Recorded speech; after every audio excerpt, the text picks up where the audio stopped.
In March of 1970, the then borough of Church Manley, some 25 miles to the east of Fulchester, acquired a piece of prime building land on Lark Hill. The building of a block of superior council flats was approved and work started in March 1973. The scheme has received minimal publicity, but interest ran high and demand for the flats was naturally enough excessive. Although applications were not solicited, several dozen were received by John Michelson, Church Manley's housing manager.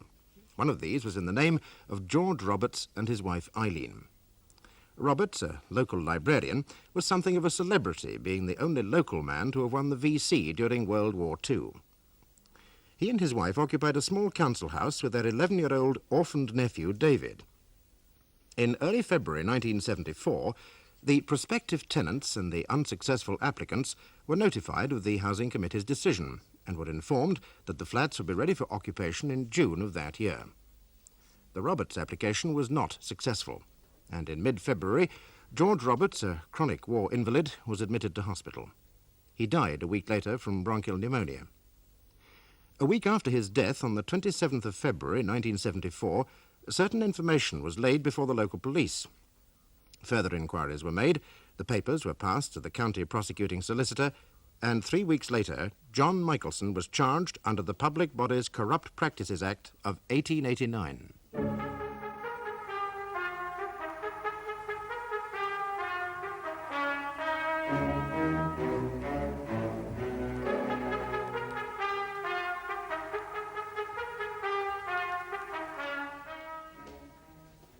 What is your name and where do you live? Eileen Roberts. Mrs. Eileen Roberts. And where do you live? Oh, sorry. 27 Avondale Gardens, Church Manley. Is your husband still alive, Mrs. Roberts? I'm a widow. Now, Mrs. Roberts, I want to take you back to December of 1973, to the 5th of December, to be exact. Would you tell the court what happened on that day? The 5th of December, yes. That was the day that the day that my husband and I applied for one of the flats that the council were building for rent on Lark Hill. Will you tell us something about these flats? Well, they were what's called luxury flats. My husband worked in the library, and the county librarian told him all about them. 3 bedrooms, fully fitted kitchens, and lovely views. Now, tell me, did you apply as a result of an advertisement? Did the council ask for applications? No, not as far as I know. We just heard about it, as I said, and, well, we felt that we deserved one. We were living in a small 2-bedroom council house, and it was pre-war. Well, it was old-fashioned. It didn't have any modern conveniences, space for a fridge and things like that. You say you thought you deserved one of these flats. Why you particularly? There must have been several other families living in similar accommodation to yours. Well, there were, but it was because of my husband, really. You see, he won the Victoria Cross in Italy during the war, and he was the only man in Church Manley who'd ever won an honour like that, and I felt that they hadn't done enough for him. And he was a sick man because of the war. Yes, I see. Was your husband in receipt of a war disability pension, Mrs. Roberts? No, sir. But he had a weak chest. Thank you. You made an application for the flat. What happened next? We got a postcard saying that they'd got our letter, but as I said, I really felt that George deserved more than that. George is your husband, I take it? Yes, my late husband. Yes. Yes. What happened after you received acknowledgement of your application? We waited until the new year, and then and then I went to see the housing manager, Mr. Michelson. Mr. Michelson, the accused? Yes. Where? At the council offices. When was that? Early January. It was a Thursday. I think it was the 3rd. Yes. Thursday, the 3rd of January, 1974. Did you make an appointment? No, I just went along and asked for him. I knew Mr. Michelson slightly, from official functions.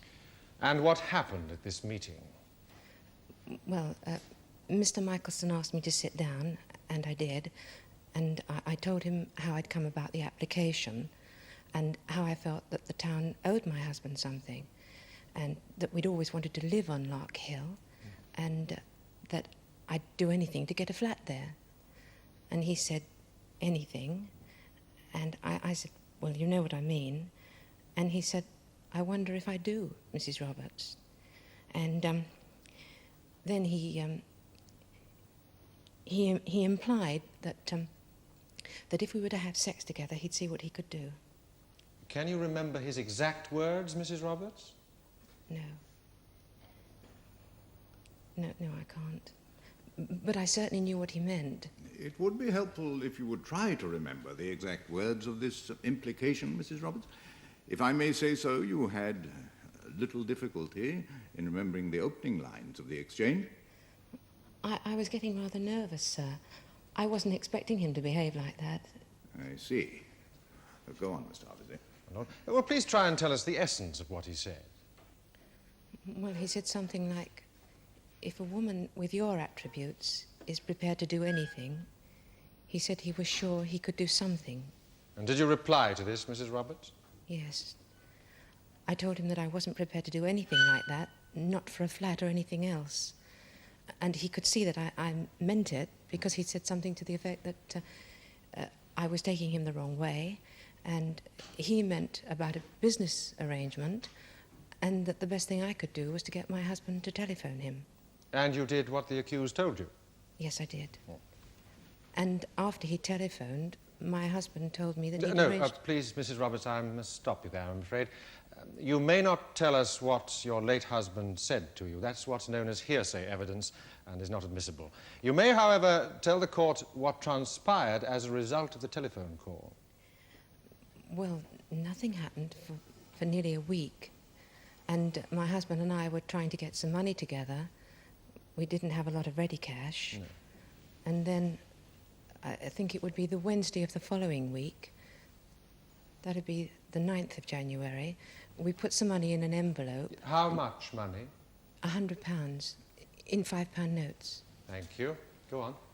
And then David and I took the envelope, and David and I went to the council offices. But who is David? My nephew. My late husband's brother's child. His parents died 4 years ago. I see. He's lived with you ever since, has he? Yes, he has. Yes, I see. Now, you were saying that you took this envelope and David and yourself went to the council offices? Yes. We took the bus, the 83, it drops through at the gates, and then I took David up the drive and showed him the way in, and then I sat on a form and waited for him. How long was he away? Not long. A few minutes. And then as soon as he came out, we went back home. Thank you, Mrs. Roberts. Now, I'd like you to tell the court what has happened with regard to this matter since that day. Well, very, very little, really. Unless you feel the way I do. That my husband died because he was heartbroken. Heartbroken because he didn't get what he deserved. Mrs. Roberts, we all sympathize with you in your loss. But I must ask you to remember that we are conducting an investigation into allegations of corruption, and we are only interested in those allegations. My lord, if I may assist here. Mr. George Roberts was admitted to the county hospital in Rutherford on February the 5th, 1974, and died 9 days later on the 14th. The cause of death was bronchopneumonia. Mrs. Roberts? My lord, I wonder if I might be allowed a little more latitude.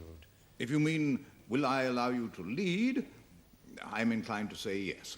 If that, in turn, leads to a drop in the emotional temperature, I'm sure Miss Gibson will not hesitate in the unlikely event of any trespasses on your part. I most certainly will not, my lord. Thank you, my lord. Mrs. Roberts, am I correct in saying that in spite of the deserving nature of your case, your application was unsuccessful? My lord. Mr. Harvesty, I gave you an inch and I expected you to take no more than that. You will perhaps rephrase that question in a more satisfactory manner. I'm sorry, my lord, I didn't think that was contentious. Mrs. Roberts, did you receive a letter from the housing manager informing you that your application had been unsuccessful? Yes, we did. When did you receive this letter? I think it was the beginning of February. A Tuesday. I think it was the 5th. 5th. Now, you took an envelope containing £100 to the council offices. At that time, how did you regard this money? What was its purpose? Well, I thought it was some kind of key money. But it wasn't, as we now know. Was there any innocent reason that you can think of why you were sent to the council offices with that money? I mean, did your husband owe any money to the council? No. It was a bribe from my husband to Mr. Michelson. Thank you. Now, Mrs. Roberts, yes. Mrs. Roberts, you have told my learned friend that you knew Mr. Michelson slightly from official functions. Yes, that's correct. I wonder if you recall the chairman's dinner of last year. It was held at Briar's Wood in the council offices, and there was, I understand, dancing to the Barney Green Trio. Is that correct? Yes. Good. Now, let us extend your recollection to the Ladies' Choice Waltz that evening. Ladies' Choice Waltz? A dance where the initial roles of the sexes is reversed, my lord.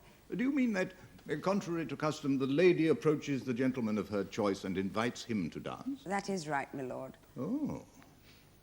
Mrs. Roberts, on that evening, the gentleman of your choice was Mr. Michelson, was he not? Yes. Why? He was a very good dancer. Not, I gather, his only attribute. Is it not true that during this dance you told Mr. Michelson that your husband wasn't feeling very well, and you suggested to him that he might take you home if your husband had to leave early? Who told you that? Oh, let us not worry too much about the source of the information, Mrs. Roberts. Let us concern ourselves rather with its truth, shall we? But it isn't true. I did tell Mr. Michelson that my husband wasn't feeling very well, but it was his idea that he should see me home, not mine. Really? Yes, really. And I told him what he could do with his offer. Well, now, why was that? From what you have told us, Mr. Michelson behaved himself perfectly properly. On the dance floor, yes. But he'd have stopped behaving properly as soon as he got me in the car. Are you suggesting that Mr. Michelson was, to say the least, something of a ladies' man? Yes, I am. To say the least. Oh, now, that is interesting. If my memory serves me right, and I'm sure it does, you expressed an opposite point of view to his lordship during my learned friend's examination. Ah, yes, when his lordship asked if you could recall the exact wording of Mr. Michelson's sexual implication, you said that you were getting rather nervous. I quote, "I wasn't expecting him to behave like that." You were talking about the same man. I meant that I wasn't expecting him to behave like that in his office. No, no, Mrs. Roberts, you lack that most important ingredient of a convincing liar, a good memory.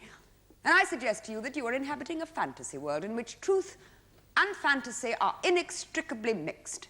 A world you entered on the day Mr. Michelson refused your advances, Mrs. Roberts. That's not true. Is it not? Mrs. Roberts, perhaps you sincerely believe that you and your husband deserve the tenancy of one of the Larkhill flats. You were indeed prepared to do anything to secure that tenancy. And when you failed to get what you wanted, you were equally prepared to do anything you could to get even with the man whom you, in your fantasy, held responsible, Mr. Michelson, who stands here today accused solely as a result of your vindictive and unfounded complaint. I made no complaint. Really? Would you mind repeating that? I said I made no complaint. Mrs. Pycroft went to the police, not me. Well, is that so? Well, then would you mind telling the court about this Mrs. Pycroft? She's my neighbour. She lives at 25 Avondale Gardens. She went to the police after she found me. After she found you? I tried to do away with myself. I'd been feeling very depressed ever since my husband died. There was very little money, and I turned the gas on. And your neighbor found you? Yes. Were you taken to hospital? No. When she came in, I'd only just started. Would you speak up, please, Mrs. Roberts? She said she had only just Yes, started. I am obliged, my lord. How did this Mrs. Pycroft happen to find you? She was coming in for a cup of coffee. You mean she was expected? Well, yes. At what time? 11 And o'clock. did she often come for coffee every day? Wait. 2 or 3 times a week? Yes. Yes, 2 or 3 times a week. Yes. And was she always punctual? Was she ever late, Mrs. Roberts? Oh, no, she was... How did she get in? Did she I- have a key? Did she force an entry? No. Oh, so you left the door open for her, did you? Leave the door open for you? I must have done. I see. Well, let us recapitulate, Mrs. Roberts. You decided to attempt suicide. So you turned on the gas a few minutes before a neighbour was due to visit. A neighbour who was never late and for whom you had left the door open. And when this neighbour, this Mrs. Pycroft, happened to find you, you told her the story that you've told here today, as a fairly predictable result of which she went to the police and laid information against an innocent man. But it wasn't like that. In your testimony, nothing is it, Mrs. Roberts?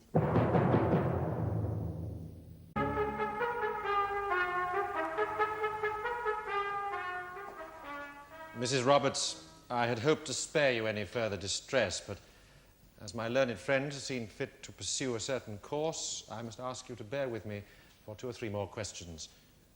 When you decided to attempt to take your own life, were you aware of the time? No. You were not aware, then, that Mrs. Pycroft was about to walk in through your door and, in the event, save your life? No. You don't think of things like that. Do you live in a fantasy world, Mrs. Roberts? No. Unfortunately, the world I live in is very real. Thank you, Mrs. Roberts. Thank you, Mrs. Roberts. You may leave the witness box. I call David Roberts. David Roberts? My lord, I would have hesitated to call so young a witness had his presence not been crucial to my case. However, I can assure your lordship that the boy understands the nature and obligation of the oath and requires no instruction therein. I must be the judge of that, Mr. Hardesty. Now then, young man, what is your name? David, sir. David Roberts. Well, David, I am sure that at some time you must have seen a film or television program which contained scenes in a courtroom such as this. Yes, sir. There was one last Saturday, just before the matter of the day. Really? Oh, thank you. And no doubt you have seen witnesses take what is known as the oath. Yes, sir. Why do they take the oath? Well, so that everyone hears them swear to tell the truth, and they get into trouble if they don't. Yes. Now, do you know the difference between right and wrong? Yes, sir. And between truth and lies? Yes, sir. Do you go to church? Yes, sir. Well, David, if you swear on the Bible to tell the truth and then tell lies, what happens to you? God is angry. Yes. Well, David, I expect you realize that we are gathered here today to seek the truth about a most important matter. And it is essential that you should answer absolutely truthfully every question put to you by this gentleman or this lady or by myself. You appreciate that? Yes, sir. Very well. Let him be sworn. Take the Bible in your right hand and read aloud the words on the card. I promise before Almighty God to tell the truth, the whole truth, and nothing but the truth. What is your name? David Roberts, sir. And where do you live, David? Number 27 Avondale Gardens. Where's that? It's off Pollitt Street, sir. Between Pollitt Street... No, I mean in what town is it? Oh, it's in Church Manley, sir. Thank you. Now, David, you live at 27 Avondale Gardens, Church Manley, which is also the home of Mrs. Eileen Roberts. What relation are you to Mrs. Roberts? She's my auntie, sir. Which makes you her nephew. Yes, sir. How long have you lived with your aunt? 4 years, sir. 4 years. Now, David, I'd like you to tell his lordship and the jury how you come to be living with Mrs. Roberts. My mother and father were killed in an accident, your lordship, sir. They were coming home from my grandma's, and a lorry ran into them on the motorway. Yes, I see. Thank you, David. Now, I'd like you to think back over the past 4 years, over the time when you were living with your aunt and your uncle when he was alive. And I'd like you to tell the court if during that time either of them ever asked you to do anything wrong. No, sir. David, I asked you to think back over the past 4 years. It didn't take you very long. No, sir. Are you saying that there was no need to think for very long? Mr. Hardesty, I realize the temptation to lead this witness, but perhaps you will rephrase that last question. I'm obliged, your lordship. David, you have told his lordship that you know the difference between right and wrong. Now, answer this very carefully. Have you ever been asked by either your aunt or your uncle to do anything you thought was wrong? Do you mean the time I took that envelope to the town hall? No, I wasn't meaning that time, but, well, since you mention it, My lord, I shall be coming to this particular incident in detail very shortly, but I'll deal with this particular point immediately. David, when you did take an envelope into the town hall or council offices, whichever you prefer to call them, when you did that thing, did you think you were doing anything wrong? Oh, no, sir. I see. Now, let's move on to a particular sort of wrong. Did either your aunt or your uncle ever ask you to tell lies? No, sir. You're quite sure of that? Yes, sir. Thank you. David, can you remember January the 9th of this year? Rovers beat Crystal Palace in the Cup. It was a replay. They won 2-1. Yes, well, that was one thing that happened. It was played at night, wasn't it? Yes, sir, under the floodlights. Yes. You went with your uncle? Yes, he wasn't very well, but he took me. I see. Now, I'd like you to tell us what you did that same afternoon. The afternoon of January the 9th. Tell us in your own words. You mean about... No. I mustn't tell you. You must tell us. Try to remember and tell the court quite simply what happened. I went to the town hall with my Auntie Eileen.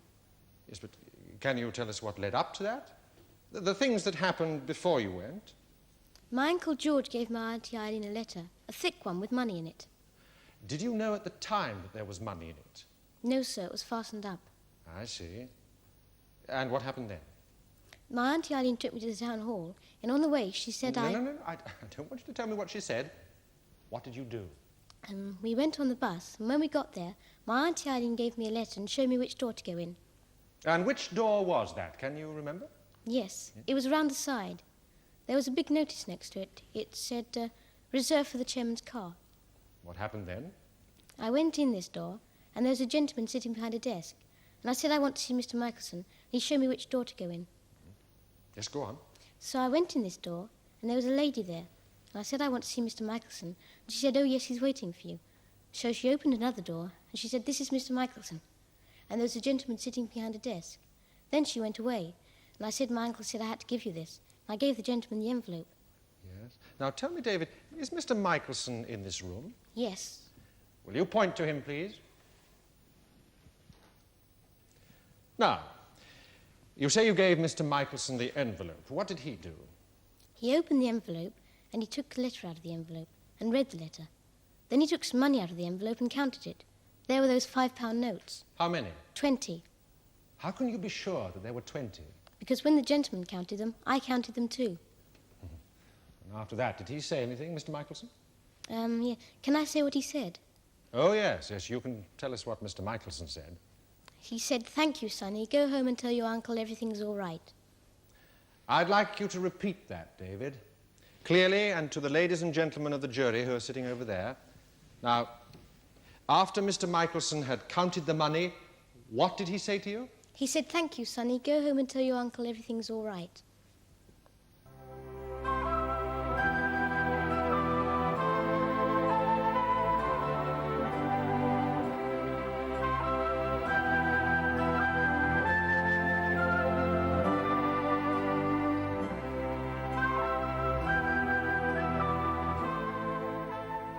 The case of the Queen against Michelson will be resumed tomorrow in the Crown Court.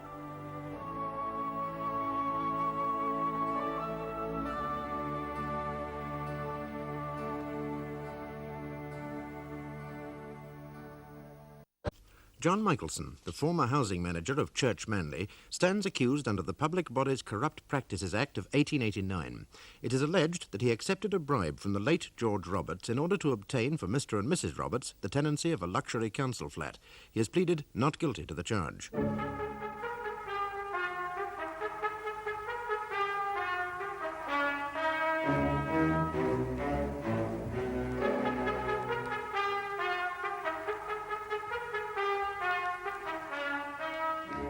Do you have a good memory, David? Yes, miss. Well, let's test it then, shall we? Who won the FA Cup in 1973? Not the last time, the time before. Sunderland, miss. Good. And who was the last King of England? George VI, miss. Full marks. Now, David, we won't test it quite so far this time, shall we? The gentleman in the council offices behind the table, what was he wearing? A sort of uniform. A sort of uniform. Can you tell us anything about it?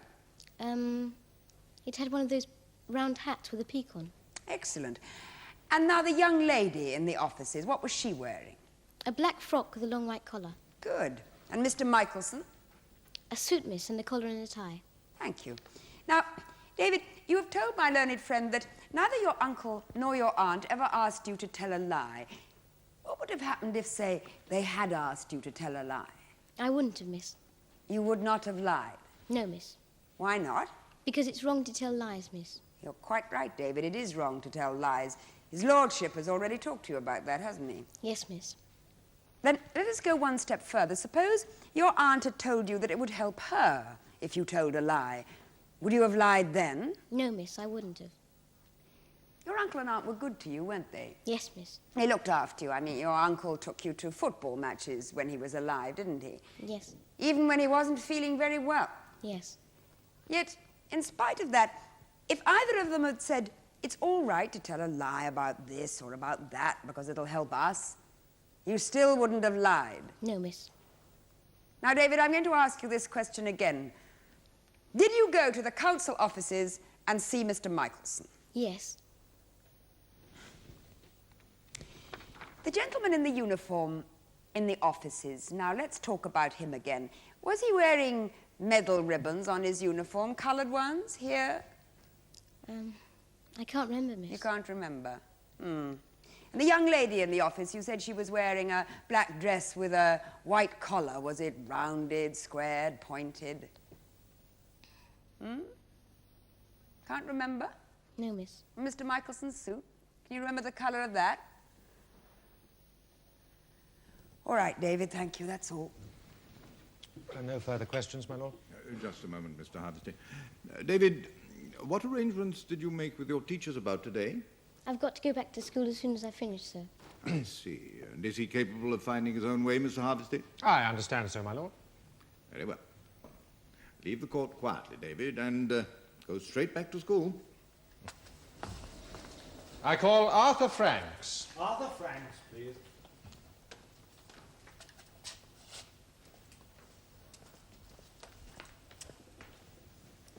What is your religion? Church of England. Take the Bible in your right hand and read aloud the words on the card. I swear by Almighty God that the evidence I shall give shall be the truth, the whole truth, and nothing but the truth. Your name is Arthur Franks, and you live at 24 Miller Street, Fulchester. That is correct.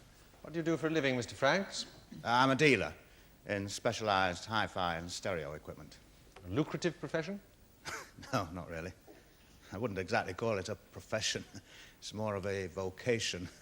I mean, my work is also my hobby. And so mere profit isn't quite so important as it might be. No. Mr. Franks, have you ever met the accused? Yes, I have. Would you tell us when that was? What happened? Yes, well, I first met Mr. Michelson on New Year's Day. I advertise in the local newspapers specialised equipment, and he had seen one of these advertisements. It was for a rather splendid quadraphonic system, and he came in to have a look at it. I've always been in the habit of opening on public holidays, you understand. Was he impressed? Oh, indeed he was. Anyone would have been. It was beautiful equipment. AM, FM, MPX, matrix, 4-channel tuner amplifier, belt drive turntable, magnetic cartridge, and 4 of the best speakers in the business. 4 speakers? Yes, that's why it's called quadraphonic. Yes, of course. One moment, please. Are we expected to understand this jargon, Mr. Hardesty? I, for one, certainly do not. No, not precisely, my lord. The equipment in layman's terms comprises a radio, a record player or gramophone, and the necessary loudspeakers. That's broadly correct, isn't it, Mr. Franks? Well, yes, very broadly. I see. Thank you. So, Mr. Michelson was impressed with your quadraphonic system, Mr. Franks? Oh, indeed he was, yes. We started to talk about money. Well, it was obvious that he couldn't afford the whole system. The recommended price for this is over £500, but I was willing to let it go for 420. Well, he said that he could only raise £335. And so we talked the matter over, and finally I agreed that let him take away the tuner amplifier and the speakers, and that he could have the turntable and the cartridge for £85 when he could raise the balance. That is provided, of course, that I hadn't sold it in the meantime. I see. You say you first met Mr. Michelson on New Year's Day. Do I take it from that that you saw him again? Yes, he telephoned me 2 days later, in the evening.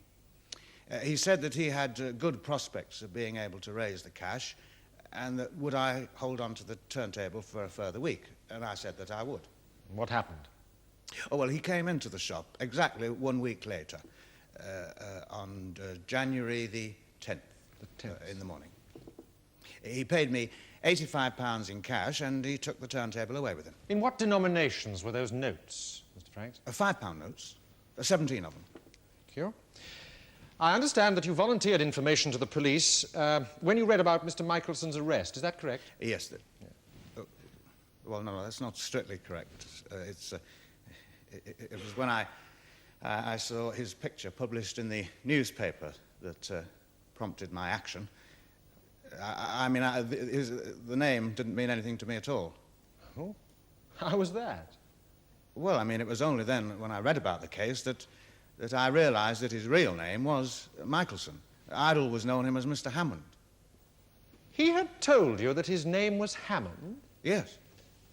Thank you, Mr. Franks. Mr. Franks, have you always been in the habit of writing to the newspapers? No, I said that I take advertising space. No, I'm not referring to advertising, Mr. Franks. The reason I ask is because I've been able to trace 7 letters written by you and published by local and national newspapers during the past year. There are probably more. Is this vocation a recent development, or is it something of long standing? No, it certainly is not a recent development. I've always found that if I've got something to say, the letter columns of the newspapers are a very effective arena in which to say it. And has your subject always been the vilification of local government? No. Now, well, the reason I ask that question, Mr. Franks, is because every one of the 7 letters I've mentioned has been a castigation of some aspect of civil administration. Is this not something of a hobby horse of yours? Were you not, until last year, chairman of the Fulchester Ratepayers Association? Yes, I was. And you were the organizer of this year's abortive rate strike? One of the organisers.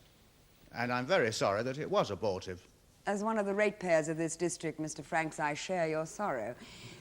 Let me say immediately that I would not suggest for one moment that you were capable or guilty of subversion in any of its forms. I do, however, suggest most strongly that your hatred of the persons involved in local government colours not only your thinking, but your evidence. That is strictly untrue. My only interest in this case is to see justice done.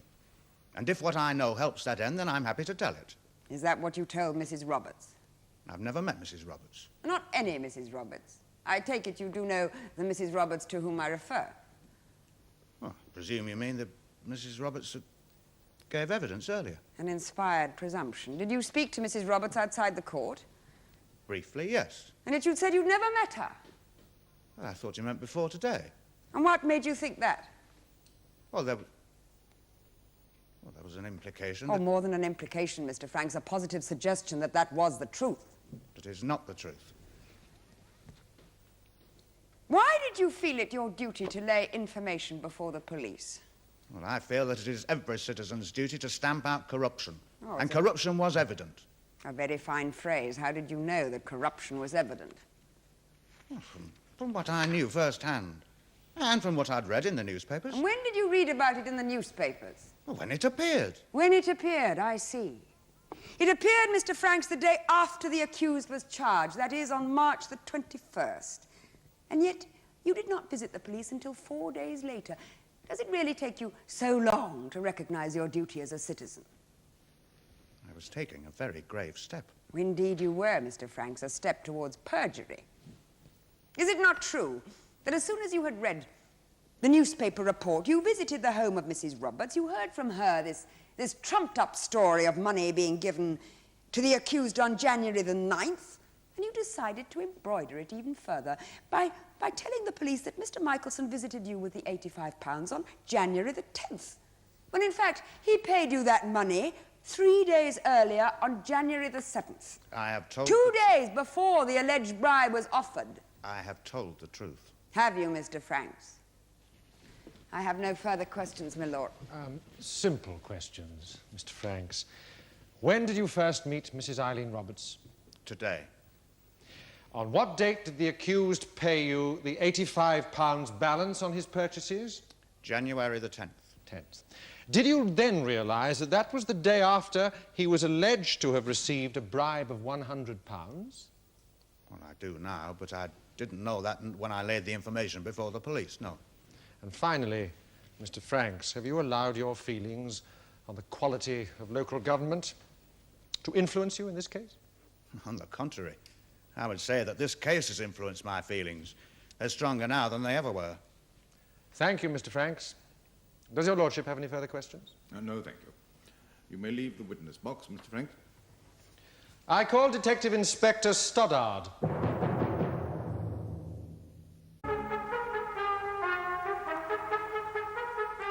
Let us be quite clear on this point, Inspector. The files that you have produced are those relating to 20 successful tenancies, the total number of flats available on the Lark Hill development. That is correct. And 5 of these files, relating to Marshall, Prince, Clark, Rogers and Micklewhite, contained only a copy letter informing the recipients that tenancies had been granted to them. Correct.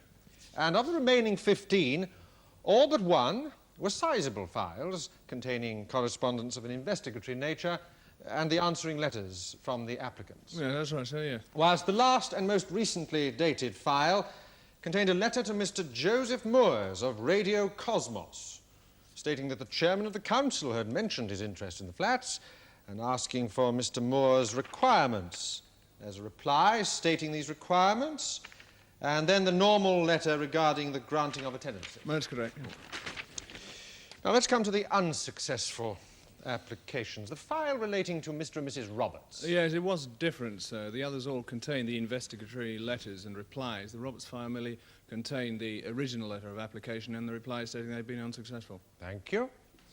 My lord, I don't think we need refer to these files in any more detail now. We can refer to them again later if necessary. Thank you. Inspector Stoddard, when you cautioned the defendant, he replied, "Oh dear, I think I know who started all this," correct? Almost, ma'am. Actually, what he said was, "Oh dear, I think I know who started this, not all this." Forgive me, oh dear, I think I know who started this. Did he seem nervous at the time? No, ma'am.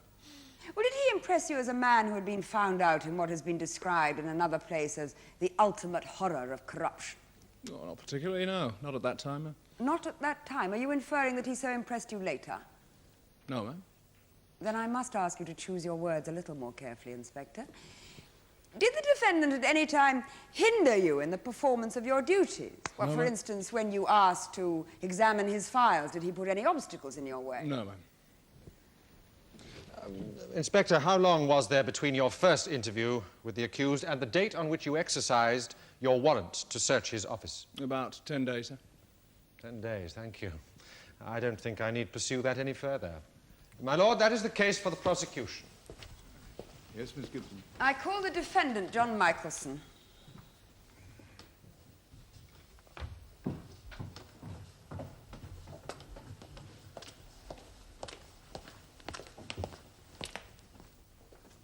What is your religion?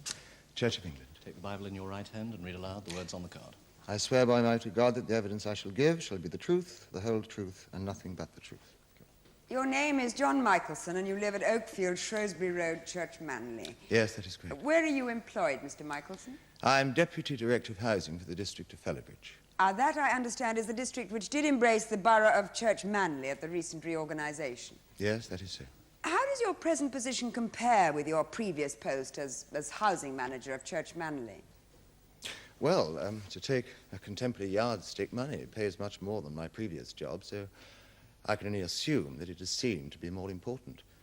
And although I now have deputy in front of my title, I'm responsible for a much bigger area and greatly increased staff.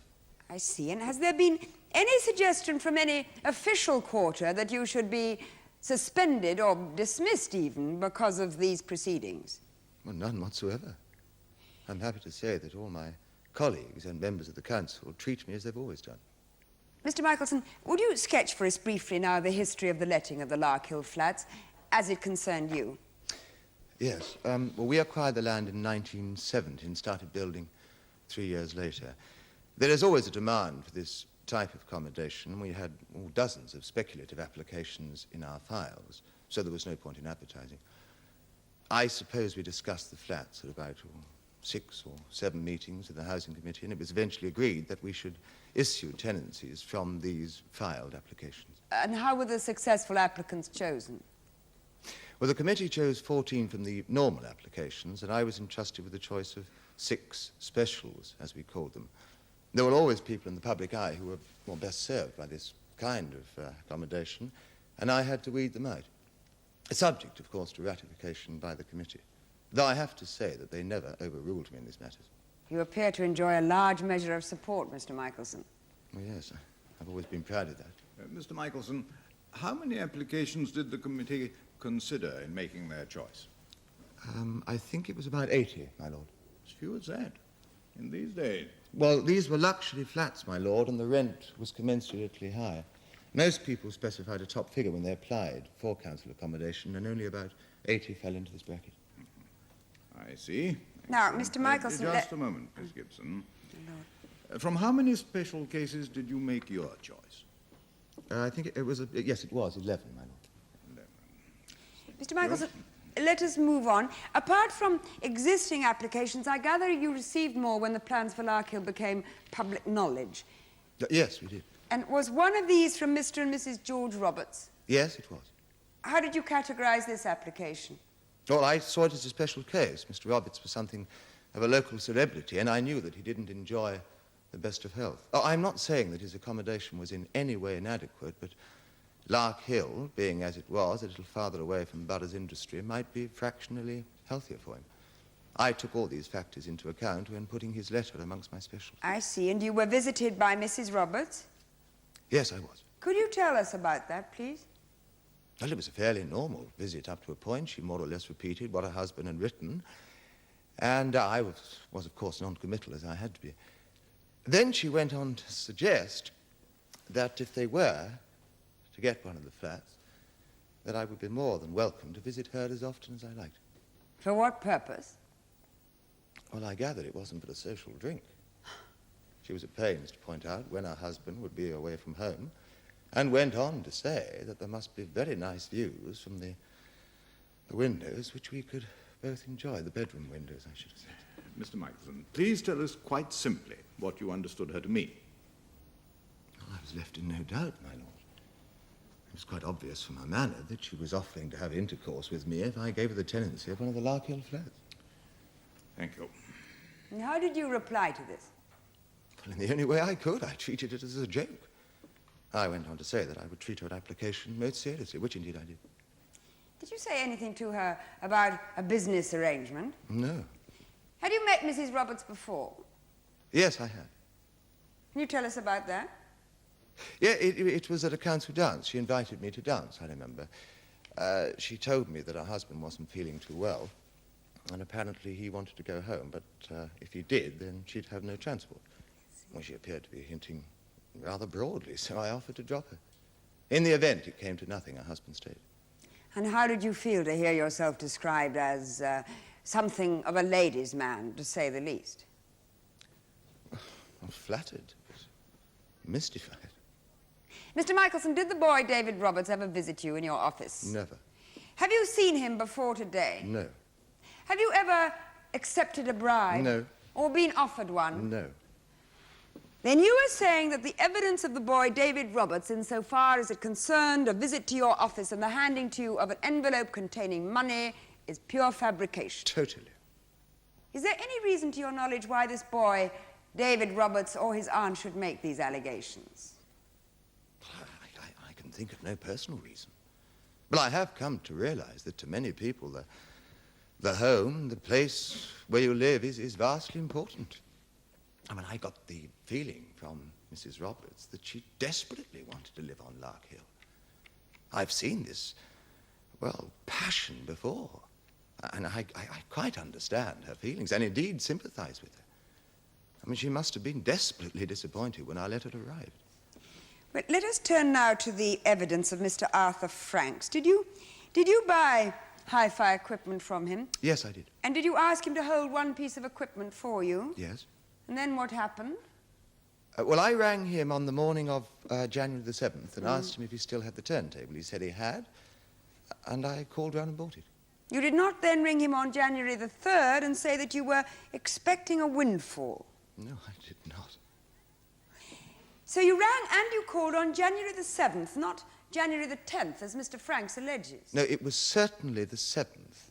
It was a Monday. Mondays are my slackest days. And if ever I have any personal business to attend to, I always do it on Monday morning. And I remember this one particularly well. Now, how did you raise the money, Mr. Michael? Well, this is why I remember the day particularly.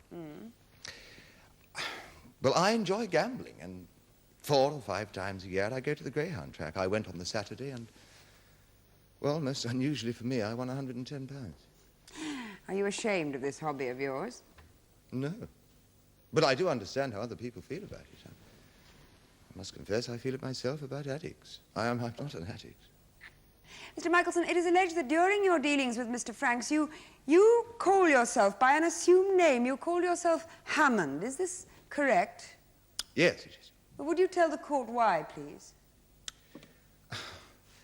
Yes, well, I didn't like doing it, but I have learned from experience that if one is in public life, a measure of anonymity can be helpful. Now, I don't want to sound ungracious, but many people feel that an acquaintanceship with, say, someone like myself, can be turned to advantage. Favors can be asked. That sort of thing. I have an unusual name, and on occasions I don't use it. I just feel that the fewer people in my private life who know of my public position, the better I can cope with that position. The better you can do your job. Yes. And doing your job properly and fairly and honestly is a matter of some concern to you. Yes. Thank you, Mr. Michelson.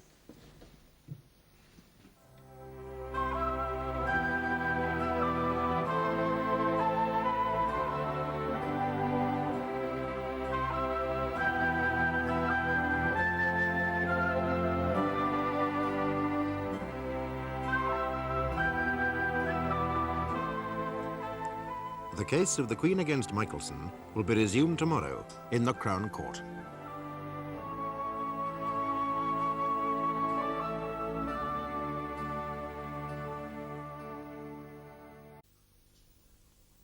Housing manager John Michelson has pleaded not guilty to the charge of accepting a bribe from the late George Roberts. It is alleged that Michelson was to grant the tenancy of a luxury flat to Roberts and his wife Eileen.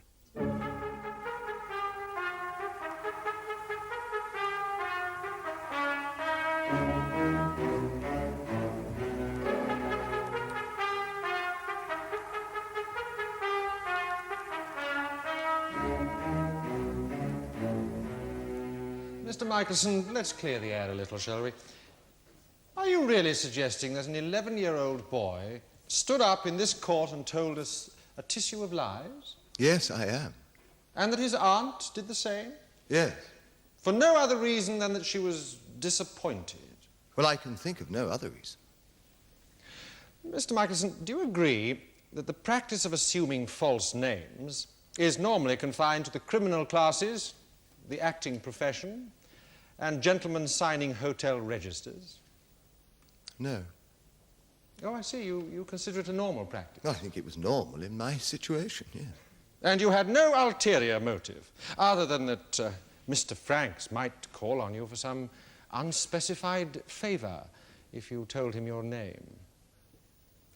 Church Manley is 25 miles from Fulchester, Mr. Michelson. How many people in this land know the name of the housing manager of a borough 25 miles from where they live? Hazard a guess. I have no idea. I'm sure you haven't.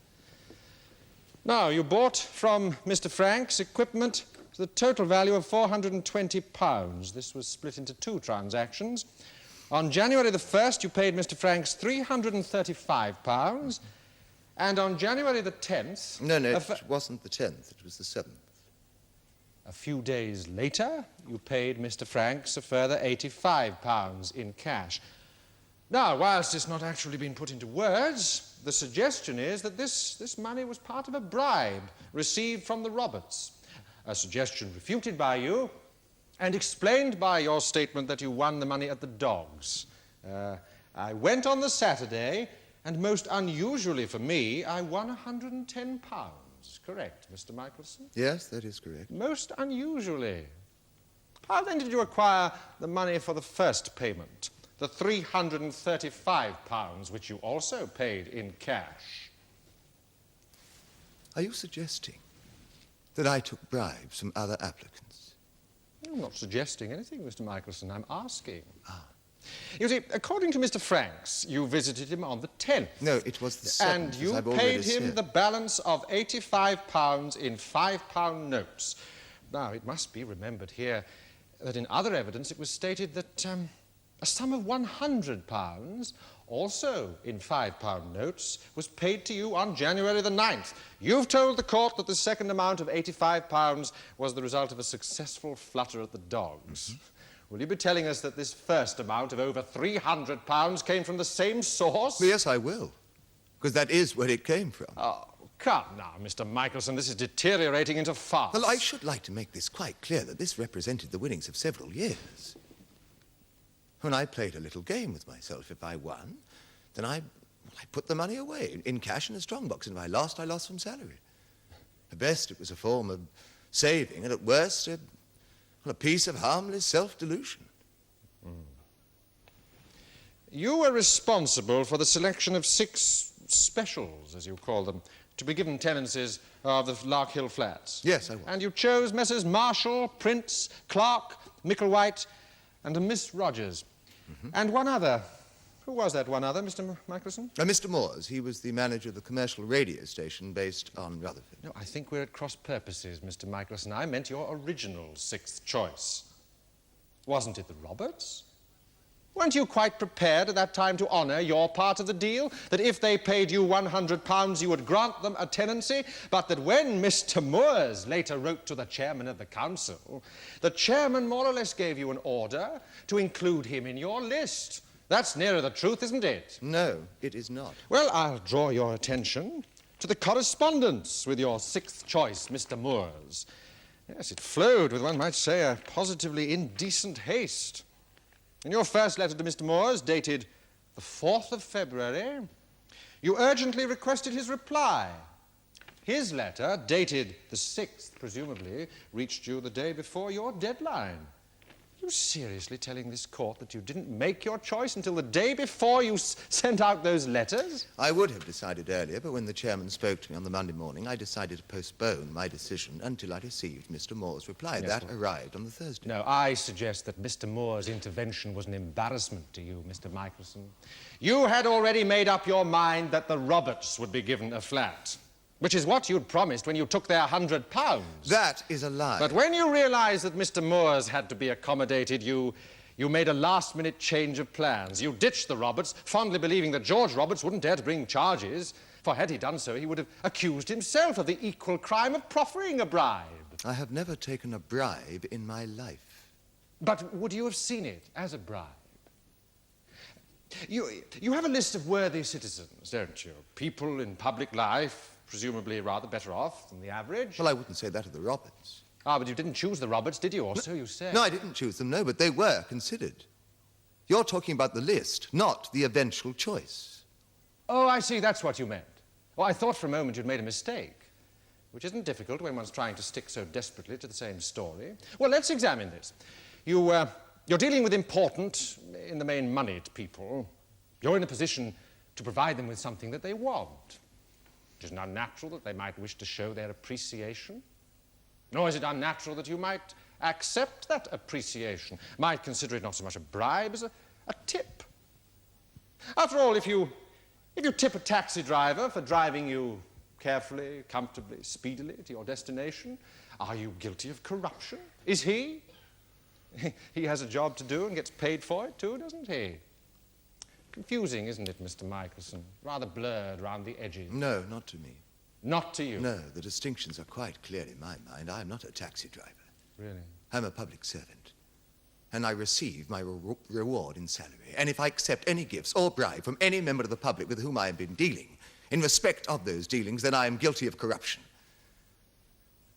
And whilst I must thank you for your invitation to confess, I must regret I cannot accept it.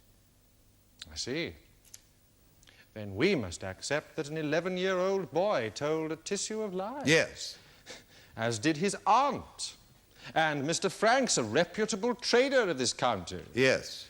And the money which you paid to Mr. Franks, although corresponding in substance with the amount of the alleged bribe, was, in fact, the proceeds of a lucky evening at the Dogs. Yes. You really are asking quite a lot, Mr. Michelson. I have no re-examination, my lord. Very well. The accused will now return to the dock. I call Richard Malcolm Fitch. So, Councillor Fitch, from your knowledge of the defendant, you would have no hesitation whatsoever in recommending him for any post of responsibility in local government? None whatsoever. No more questions, my lord. Well, you appear to think rather highly of the defendant. Yes, I do. We've been told that he won £110 at the Greyhound track. Did you know Mr. Michelson gambled? No, I didn't. What would have been your attitude had you known? I can't say that I'd have been entitled to an attitude. As far as I'm concerned, his own private life is his own. He's entitled to do what he likes with it. Really? You do surprise me. See, I should have thought that any activity by a public officer which reduced his circumstances to a dangerous level and thus made him susceptible to blackmail would be, to say the least, a matter for concern. But he didn't reduce his circumstances to a dangerous level, did he? He won. Well, yes, on this occasion, according to the defendant, he did indeed win. But judging from the number of impoverished bookmakers that one sees tramping the streets, wouldn't you say that the chances of losing are somewhat greater than the chances of winning? Well, it all depends how lucky you are. Indeed it does, yes, indeed. Luck plays a very great part. And gambling is defined in every book of reference that I've been able to find as a risky undertaking. Would you agree with that definition? Yes, I suppose so. At the same time, time, Thank you, Mr. Fitch. Yes, you've answered my question. Now, I'd like you to think carefully before you answer this one. From your knowledge of the defendant, which of these alternatives is more likely? That in spite of his position, he indulged in the risky undertaking of gambling and was able to pay for £85 worth of equipment out of his winnings, or that in fact he found that money from some other source? If Mr. Michelson says he won it at the Dogs, then he won it at the Dogs, and that's an end of it. So you agree that he was capable of taking risks which might well have jeopardized his position? Taking risks may be, but I haven't said that it could jeopardize his position. Oh, this man who assumes a false name so that his private life will not spill over into his public business? But what about the other Mr. Michelson who walks openly around the Greyhound track in his own town? Which of these two have you come here today to defend? Or have you really come here today to defend not a man, but a system? I don't know what you're talking about. Oh, then I'll tell you, Councillor. We've all of us seen over the past year how the slightest scandal in the affairs of government, local or central, can create a raging thirst for investigation. The sort of investigation which no doubt to you would seem a witch hunt. Is that what you're anxious to prevent, Councillor? You can investigate me till you're blue in the face, but aren't I going to be allowed to answer that dirty allegation? I will certainly give you the chance to answer that last question, Mr. Fitch, which was, as I understand it, have you come here today to tell us what you know about the defendant, or to attempt to circumvent an investigation into the local government of your area? Quite a pertinent question, I think. I've come here to speak for the defendant, my lord, who I know to be an honest man. Thank you. Does that satisfy you, Mr. Harvesty? I will take note of the answer, my lord. Have you any further questions? No, thank you, my lord. Miss Gibson? No re-examination, my lord. Very well, you may leave the witness box. I call Wendy Elizabeth Bartholomew.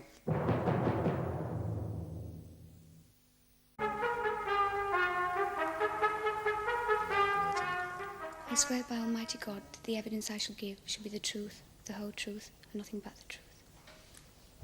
Your name is Wendy Elizabeth Bartholomew, and you live at 32 Craig Road, Church Manley. Yes. What is your occupation? I'm a secretary. To whom? Mr. Michelson. To this Mr. Michelson, to the defendant? Yes. Now, could you speak just a little bit louder, Miss Bartholomew, so that the jury could hear you quite plainly? Yes. Thank you, that's better. Now, your office, where is it in relation to Mr. Michelson's? Well, from the outside corridor, you go through my office to Mr. Michelson. I see. And is there any other way out of his office than through yours? No, there's only the one door. Mm-hmm. Now, what would you do if someone unknown to you and without an appointment asked to see Mr. Michelson? I'd ask what their business was, and if it seemed urgent, I'd ask Mr. Michelson if he wanted to see the person. And do you remember that happening in the case of a Mrs. Roberts? Yes, I do. Would you tell us about it? It was January the 3rd. She asked to see Mr. Michelson, and he said he'd see her, so I showed her in. Now, I want you to go forward 6 days in time until January the 9th. On that date, did you admit an 11-year-old boy, David Roberts, to Mr. Michelson's office? No, I never let children in. Never? No, it's a rule. There are some families on the housing list that send their children on purpose, thinking Mr. Michelson will be sorry for them, but I never let them in. So you're saying that if David Roberts had asked to go into the inner office on that or any other day, you would on no account have showed him in? Yes. I mean, I never showed him in. Have you ever seen the boy? No. Thank you. Miss Bartholomew, if you've never seen David Roberts, how do you account for the fact that he knows that you wear a black dress with a long white collar? You do own such a dress, I take it? I used to. I don't now. Yes, well, we won't split hairs. You owned such a dress on January the 9th. Well, come on, it's a simple question. Did you or did you not own such a dress on January the 9th? No, I didn't. I gave it away on the 6th. I remember now. You gave it away? Yes, to my friend Susan. It was getting a bit tight for me, and she was slimmer than I was. Yes, I'm sure it's a very interesting story, but what interests me more is that you should be able to remember so suddenly and so dramatically that you gave it away on this particular date. It's her birthday, the 6th. She's a Capricorn, and she'd always liked the dress. Well, you're obviously very, very kind to people you like, Miss Bartholomew. Tell me, do you like Mr. Michelson? Yes. He's a good employer, is he? Kindly, considerate? Yes. Do you like him very much? Yes. Would you say a little louder, please? Yes. Yes, I thought so. Miss Bartholomew, you say that you gave away your only black dress with a white collar on January the 6th. You could not, therefore, have been wearing it on January the 9th when the boy David Roberts allegedly visited the council offices. No.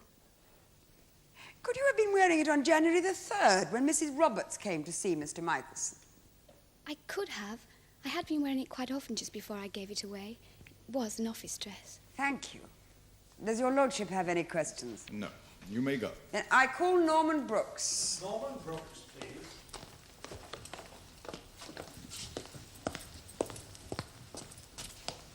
What is your religion? Presbyterian. Take the Bible in your right hand and read aloud the words on the card. I swear by Almighty God that the evidence I shall give before it be the truth, the whole truth, and nothing but the truth.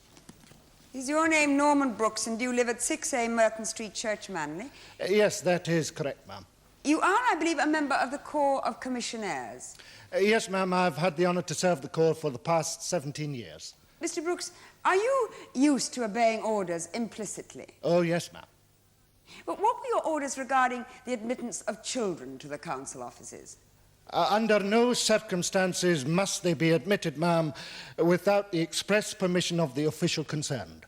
So if an 11-year-old boy was to ask for Mr. Michelson, you would not, under any circumstances, take it upon yourself to show him into the council offices? Under no circumstances, ma'am. Now, are you always on duty at the west entrance, the one next to the officials' car park? Yes, ma'am, except for holidays, that is. But were you on duty there on January the 3rd last? Yes, ma'am. Would you recall Mrs. Eileen Roberts asking for Mr. Michelson? Yes, ma'am, and I directed her up to the office. And you were on duty on January the 9th last? Yes, ma'am. And did you, on that day, direct the boy David Roberts to the office? Oh, most certainly not, ma'am. Have you, to your knowledge, ever seen David Roberts? Not to my knowledge, ma'am. Thank you, Mr. Brooks. Well, now, Mr. Brooks, you say that you have strictest orders on dealing with children. Why is this? They're a bloody nuisance, sir. I beg your pardon, my lord. I'm sorry, sir. You see, sir, their parents are always sending them in with wee notes and messages for the rates department and the rents officers and such like. Well, we have to put a stop to that, sir, or else it'd be running all over the building. Really? As bad as that? Oh, yes, sir. So, if you get a lot of children making inquiries, it's possible that you did see David Roberts that day, isn't it? I mean, the only thing that you can be sure of is that you didn't let him into the building proper. Oh, I'm sure of that, sir. But not that you didn't see him. Well, like I say, sir, we do get a lot of them. Yes, yes, of course you do. So it's possible that the boy saw you, went out and re-entered by another door and so made his way to Mr. Michelson's office. No, that wouldn't be possible, sir. Oh? Not on that day. You see, sir, because of the fuel crisis, most of the lights in the council offices were turned off. And most of the doors into the building were closed that day, except for the one that I was in charge of.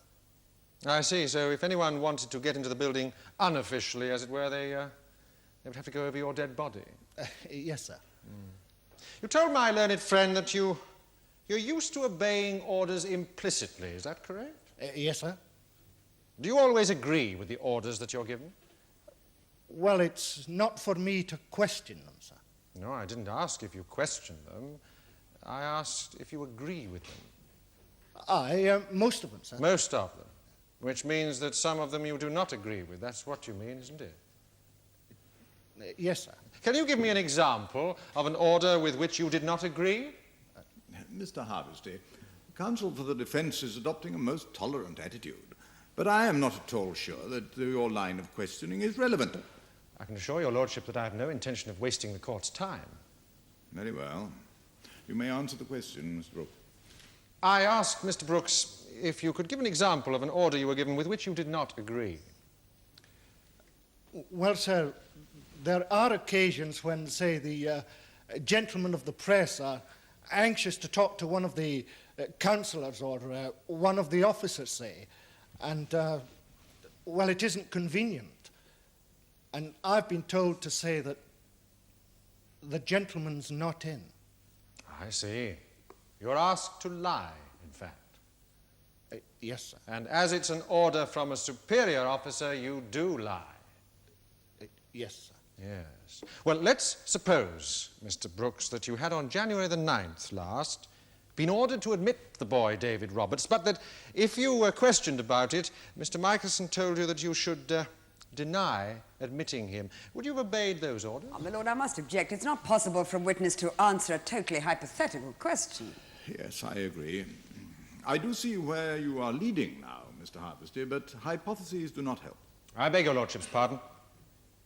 May I put it this way, Mr. Brooks? Have you ever, at any time, refused to obey an order given to you by Mr. Michelson? No, sir. No more questions. I have no re-examination, my lord. Very well. You may go, Mr. Brooks. That is the case for the defence, my lord. Members of the jury, the accused is charged under Section 1 of the Public Bodies Corrupt Practices Act of 1889, namely, that he did corruptly accept the sum of £100 from George Roberts as an inducement to procure for George Roberts the tenancy of a council flat. It is now for you to ask yourselves whether the evidence you have heard has established beyond all reasonable doubt that this offence was committed. There are points, most important points, in the evidence from defence and prosecution, which are diametrically opposed. An 11-year-old boy has taken the oath and said one thing. A 17-year-old girl has taken the same oath and said the opposite. only one can be telling the truth. And it is for you, members of the jury, to determine where that truth lies. I will simply remind you that it is the duty of the prosecution to prove their case beyond all reasonable doubt. Now, if you are satisfied beyond all reasonable doubt that the defendant did corruptly accept the sum of £100, then you will bring in a verdict of guilty.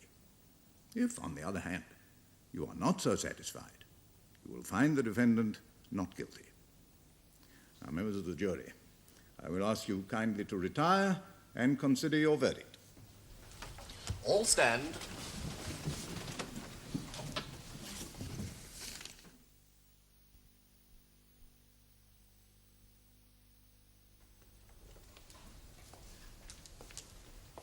Members of the jury, will your foreman please stand? Just answer this question, yes or no. Have you reached a verdict on which you're all agreed? Yes. Do you find the accused, John Michelson, guilty or not guilty? Guilty. Is that the verdict of you all? Yes. John Michelson, you have been convicted of a very serious offence. Although you are a man of professionally good character, and I give you due regard for that, the only proper sentence in a case such as this, where you have abused your position of public trust, is a sentence of imprisonment. You will go to prison for 18 months. Take him down.